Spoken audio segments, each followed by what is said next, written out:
High everyone, नमस्ते, welcome to my mini blog. सबैजना सन्चै हुनुहुन्छ होला? हाई, म पनि सन्चै छु। उठेँ, हात मुख धोएँ, त्यसपछि मैले झाडु लगाइसकेपछि पोछा लगाएँ। अनि पोछा लगाएर मैले नुहाइ धुवाइ गरेँ, त्यसपछि पूजा गरेँ। अनि बच्चा बच्चीलाई स्कुल पठाएँ। त्यो भिडियो चाहिँ मैले राखेन। म खुर्सानी केलाउँदै थिएँ, बाबु आयो, बाबु जहिले पनि मेरो नजिक आइरहेको छ। त्यसपछि माइजू आइसकेको थियो, माइजू र मेरो सुख दुःखका कुरा गरेर हामीहरू हाँसो गऱ्यौँ।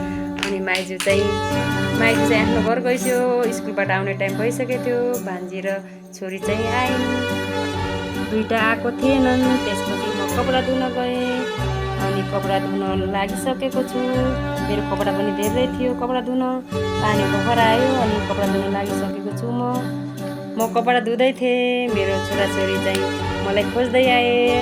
अनि एउटा छोरा आयो, अनि अर्की छोरी पनि मलाई खोज्दै आइन् ड्रेस खोलेर। अघि दुईवटा केटाकेटी आएको थिए, अहिले त्यसपछि दुईवटा आए। अनि त्यसपछि मेरो चाहिँ छोरी पनि आइन् मलाई खोजेर, मामु के गर्न लाग्छ भनेर। म चाहिँ कपडा धुँदै थिएँ, मेरो कपडा धुन धेरै थियो, त्यही भएर मलाई धेरै टाइम लागेको थियो। अनि त्यही भएर मामु यति ढिला किन गर्छौ, हामीलाई नास्ता खिलाउनु पर्यो भनिरहेको थियो केटाकेटीले।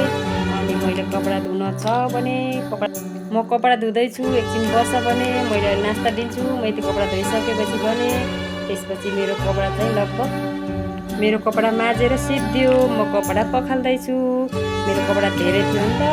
अनि कपडा पखाल्दा पनि मलाई धेरै टाइम लागेको थियो। मेरो कपडा पखालेर सकेँ मैले। अनि मैले त्यो कपडा सबै लगेर म कपडा सुकाउँदैछु।